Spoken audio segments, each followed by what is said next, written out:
papayag na manatili rito.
Vicente?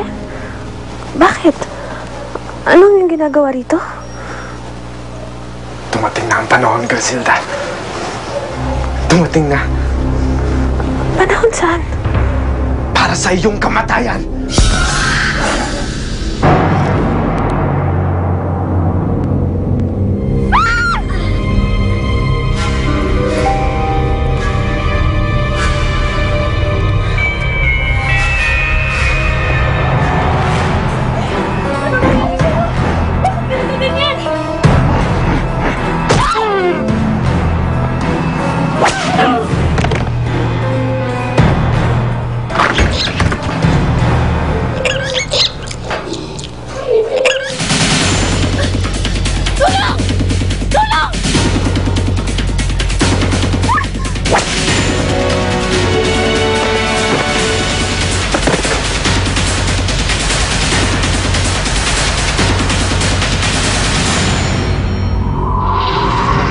Gaano ka naman nakakasiguro na makakatakas ka kung madali lang mawala ang sakit na binigay ninyo sa akin ni Fernando?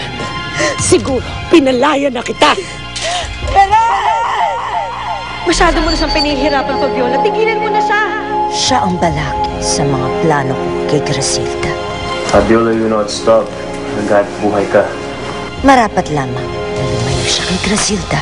Ngunit paano? I'll do everything for you. Kahit na yung ay aking kamatay. Anong ginagawa ng batang yan dito? Ay, mami, natid po siya dito ni Griselda. Bumalik si Griselda? Paslangin mo siya. Saan magagamitin to? Tingnan na lang natin kung magugustuhan pa ni Eric si Griselda kapag pangit na siya. Gusto ko lang talagang malaman mo kung ano yung nararamdaman ko para sa'yo.